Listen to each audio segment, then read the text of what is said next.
Division, Quality Management System representative. I'm also a member of the National Steering Committee on the Quality Management System. QMS is a tool that just got fielded within the last year or so. It's the way we do things in a consistent manner and to improve our business process. I'm here seated with Colonel Duke DeLuca, our NAD commander. Sir, would you like to share some thoughts on your QMS? Yes, thanks very much, Armando. I would. QMS is extremely important to the North Atlantic Division and the Army Corps of Engineers for several reasons. Many of you have had to deploy to emergency management teams inside the U.S. in response to a hurricane, tornado, earthquake, or other disaster. Many of you have deployed, as I have, to Iraq and Afghanistan. Each of you knows the frustration of joining a team and having to learn a new process for doing some of the same things that you did in your home district. In most of these situations, overseas and at home, in crises, we don't have time to learn a new organizational culture or establish one.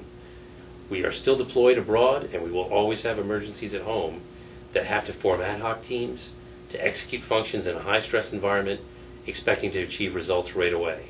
QMS is the tool that will enable us to do that, and that's why it's so important to our efforts here in North Atlantic Division.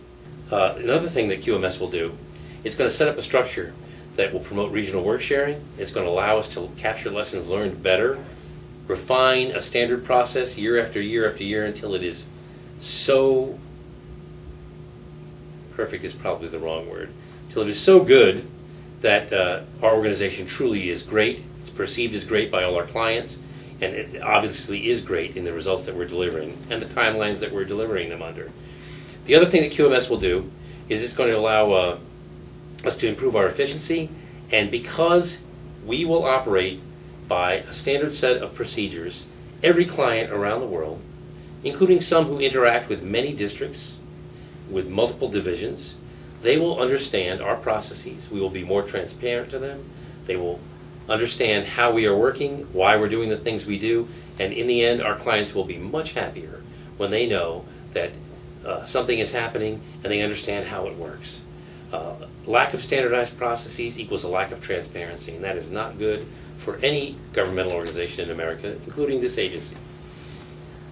The last and most important thing about QMS is it offers us all an opportunity to submit our great ideas for how we should do business in a smarter way, a more transparent way, a faster way, a way that will deliver higher quality. Many of you have these ideas. Some of you have been able to implement them in your geographic districts, others have not. Now is the time to submit those as part of the QMS documentation process and get those ideas into our standard practices. We truly want our standard practices to be best practices, and the way that will happen is if we all speak up. For that reason, I'd like you all to check out the online portal for QMS, navigate around it and see what's going on, and then you should talk to your QMS champions. Armando, perhaps you can tell us what the QMS team has been doing so far and the achievements. Sure, sir. We, along with other MSCs, labs, centers, high-performance offices, have provided initial feedback to the QMS system, and we're improving it along the way. It's still a work in progress, but most of our processes are loaded there. We're still looking for more contributions from the field. We recently had the military transformation processes published. That's out there working. People are following it. We've had real estate, logistics, contracting. They're all been standardized, and the national team on those functional officers are following them. Lastly, other MSCs, not NAD at this point, but MSCs like Pacific Ocean Division, Louisville Division, Huntsville, they've got ISO certification based on this system. And that's a good thing in that it enforces the documentation and the auditing and the improvement of that system. It's formally documented. The QMS is designed for any office to do so. Right. If they want to pursue ISO documentation, ISO certification, great. If not, you don't have to. The system's wide open to do that. But if you follow QMS, you are basically following ISO 9001, which is good for your organization. I'd like to share some names of our QMS champions and managers that we have established at NAD. There's one in each district. If you have any questions about QMS, the process of documentation and where it stands, and how you can contribute, you need to talk to the QMS champion in your district. I encourage you to do so.